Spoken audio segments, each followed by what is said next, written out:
welcome back to Midnight Who Extra is a sort of solo Doctor Who night, in a way.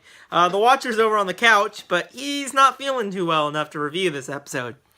Doesn't mean he hates this episode, okay? Doesn't Actually, mean... I thought it was a really good episode. Yeah, but, you know, he doesn't want to do an in-depth review, do ya? I just don't feel very good. Of course you don't. I totally believe him. So, tonight is, of course, the third episode of Doctor Who. I can't believe it's been 3 weeks. Can you? Can you believe it? 3 weeks? That's for me? No. That was a very... Quick 3 weeks. But our semester of school is almost over, and maybe videos can resume normal soon. Oh, please. Oh, please. You know? With school, we can probably resume to Normalville. I got my notes on a plate. I'm prepared tonight. No. Also, though, for those of you who saw the logo of that, that is not our sponsor. Let's just get started. One of the biggest things when this episode started is I just have a quick little note so you can't tell Watcher. See how this goes. So 3, 2, 1. Of course, this episode picks up where it kicked off last week, where the Doctor has arrived in the past. And one of my favorite moments is I love his face. He's like, he's not sure what's going on. There's an elephant walking on ice, it looks like. And I think that was very, very handled very well. I don't know if you agree, Watcher. It was. I kind of liked it, you know what I mean? It was good. I like the reveal of the creature in a way. You notice in the opening, it was very, very moody in a way. You didn't quite know what was happening. And that's what I missed from Doctor Who for the last couple seasons. Yeah. Is the aura of mystique. Yeah. This one had a very classic feeling to it. Especially when the people got sucked into the ice. It was very creepy. It was not like creepy, but it was very, It wasn't creepy like the first episode. Yeah. It was creepy like... Whoa, what the heck? Yes. With the lights coming near them is very, very atmospheric, and I liked it. It felt very classic Who, and I like classic Who. We all know that. You like classic Who. What gave that away? Also, Spider-Man, which you'll find out what these are involved in a future video. Yes. Just know that I hate Spider-Man now. No, you don't. You love Spider-Man. Yeah, you're right. I do love Spider-Man, but after me, no. Let's see. What is... Oh, yeah, the lights. Those lights were creepy. We mentioned that. One thing I also very liked was Bill's reaction to the Doctor not saving the kid. Is something I think was explored very well. The Doctor not saving the boy. And Bill was like, why are you not saving him? He's gone, Bill had a very weird reaction to it. And I think that showed the development of them. And it almost made it seem like she was about to just walk back to the TARDIS and not care. Which was kind of different, but it also expanded their relationship. And I think that was much needed. I don't know if you agree, Watcher. I agree with most of what you said, but that doesn't mean that I actually liked that part. Oh, no, this part was probably the negative of the episode, but... Yeah, I don't like whiny... I felt it was... Okay, like that. I feel if she just did a little bit, it would have been okay, but she kind of dragged it on. Yeah. But, what can you do? Doctor explained history to her, and the effects of time travel was very interesting. Pete. That's Pete. Who's Pete? Yeah. That was a very interesting example, and I felt that... I'm like, Doctor, where did you come up with that example? Pete, he's stepping on a butterfly. He's gone now. I like that, Let's see, what else did I like about this episode? I like the Doctor standing up for Bill. That scene toward the end where the evil man of the episode is being, of course, evil to Bill. Well, I don't know if he'd be evil in that section. No. He was just being a product of the time. He's a very product of the times, and the Doctor didn't take any of it. Doctor stepped in and punched him in the face. That was... I was shocked by that. I had to replay it. It was just like... Oh, gosh. I'm sorry, I did not expect the Doctor to do that. I was like... Pearl! Hulk smash type of thing, Marvel is not our sponsor. We don't have to say it every time. Doctor Who's not our sponsor either. No. Well... They'll get that reference in the upcoming video this week, won't they? Yes. Yeah, they will. That's just a reference for an upcoming video that we have. Yeah. But... Yeah, you'll find out. Now, they'll find out, right? Yes. One of my favorite scenes from this episode, I do think, was when the Doctor and Bill was on the ice alone at night. It was very creepy, very atmospheric, but I liked how you couldn't really talk. They didn't really talk much, how they got separated. And Bill got the lights around her and she got sucked in the ice, and the Doctor raced after her. But the fish and the atmospheric of them seeing the big creature, that was a very good scene. It was one of my favorites from this episode. I also like the fact that she threw the lantern at his head. Yeah, to get his attention. Showed that she is resourceful. Yes. She may be ignorant, but she's not stupid. She's very on her feet. And she's starting to remind me a lot of Ace. I'm not going to lie. I said that first episode. Well, now she really is, you know? I How agree. she's not taking up with things and she's just going on, you know? All she needs is to carry around explosives.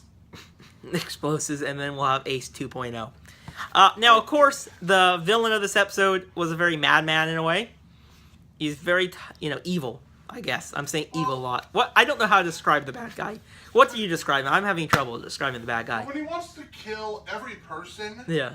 by feeding them to a fish and then kill the fish, Yeah. I'd call that a psychopath. So the psychopath, we're going to call him the psychopath? Well, I mean, he just likes killing. It's not even... He likes killing. There was no reason for Yeah. the killing except for to kill. Yeah, there was no rhyme or reason. He was a madman. Now, of course, Blue box? not that mad. He was more crazy. Biggest thing about this episode is the fish underneath the Thames. What did that remind me of? Beast Below. This had a very the Beast Below vibe with the star whale underneath that ship and how it was being tortured. Oh. It had yes. a very feeling of it. Of course, you. it didn't hinder the episode. It did not hinder it at all. It actually was a kind of cool point of it, you know. I didn't even realize that until he said it, but yeah, that Well- explains a lot why I thought this episode was so familiar. But I liked it because that was And also the yeah, crabs with gridlock. yeah, like the Because- something underneath it that Yeah. that eats the people. Yeah, but more Beast Below. Yeah. But honestly, that didn't hinder the episode. It really didn't, because it felt the Earth take of it. You know, with the mad person trying to get power. But overall, the biggest thing I liked about this episode was, of course, the setting. It was very kind of nice. It was wintry, and Bill got introduction to history. That was very good. And they used some very good camera work in this episode. And another big thing is the pacing. It didn't felt like it slowed down in the middle. It was perfectly paced, in my opinion. I'd say the best part about this episode was the Doctor. Mm-hmm. The Doctor, I felt like, really stepped into his role Yeah. in this episode, and the writers wrote something that allowed him to shine. Yep. When at the end, the madman and psychopath, I guess we're calling him now, Psychopath. goes Okay, to go with that. plunge the The water people plunge into the water people into the water by with breaking the Paul, ice. and it ends up just freeing the fish. Yeah, that was And- perfect. But he also felt like a Looney Tunes villain Yeah. when he was pressing the. Wait, why is it not working? Yes. Then it felt like he's going into it. It felt Looney Tunes. I'm not gonna lie. Bad though. It was good though. Sarah Dollard wrote this episode, who also wrote Face the Raven, Oh, and I think she did another stellar episode. better than the first. Which one? This one was better than. This one was better than Face the Raven, in my opinion. She took what was good of Face the Raven Yeah. and made it better. I think- Which I'm yeah. noticing a pattern. Yeah, the second time a writer comes back, the episode. Increases Now- a lot. I will say, I think I like Face the Raven and Thin Ice about the same. I think I like them about the same, but Thin Ice did things a little bit better. It brought the characterization of the Doctor and companions a little bit better. It also didn't feel like they had to force the ending in a way and change things. Because I think a Shielder was added probably in Face the Raven, and Clara's death was added. Yes. So maybe that changed the episode. We don't know. Which would make a whole lot of sense about Yeah. why I don't like the episode very much. But this episode was good. Great. I really have no negatives with this one almost, except just that one little... Yeah, that one part we mentioned Yeah. earlier where Yeah. Bill came off as a little bit too whiny. Now, I did like how she took a role. She wasn't overbearing, though. She took a leadership role to the Doctor, but didn't overtake the Doctor, if you know what I mean. Like, Bill she was, is acting as his conscience right yes. now. And I like that, because Yes. this Doctor is not like Matt Smith or even Tennant. He doesn't care about rules, you know what I mean? He reminds me a lot of the Ninth Doctor, actually. Yeah. He does, actually. And that's really kind of nice to see that. Let's talk about the ending, though. The end of this episode. There's two ends we can talk about, but they go, of course, we see they arrive right back when Nardal is bringing the tea.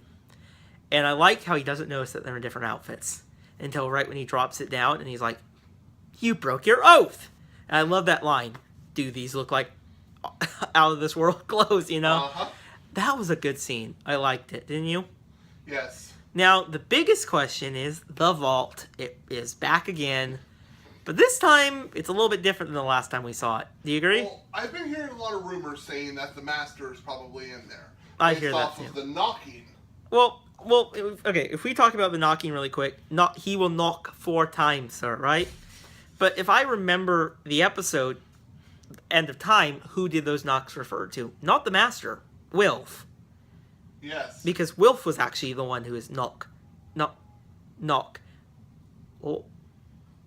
I don't want to. My cat is fighting?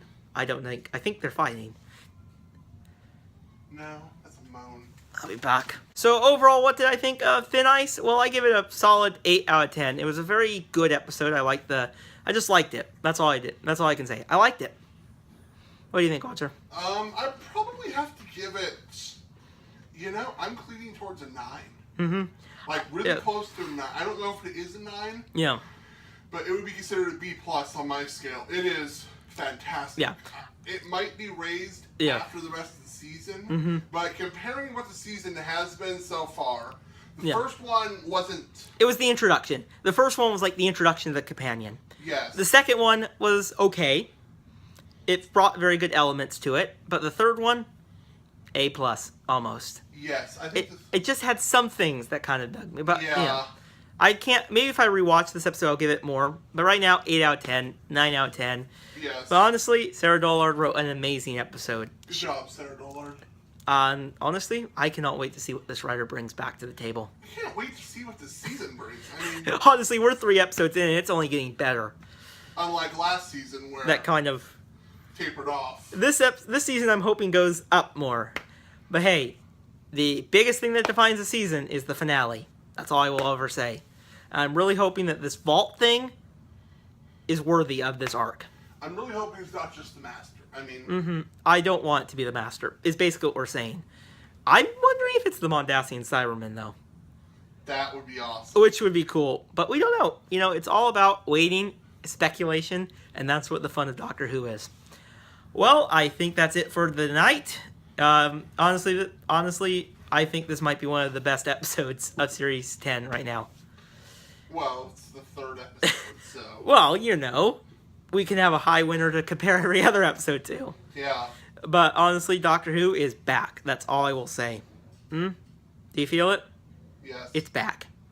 And after 16 months away, it feels good to finally say that. And the biggest thing that I can say is we'll see you next week for Knock Knock, the 4th episode of the series. I have a question. Do you think... Yes? Knock Knock... Uh-huh, there you go. Okay, I'll make sure that you got that. Why not? We'll see you next time. Bye, everyone. This is the Voice of the Watcher. one signing off. Have a fantastic day.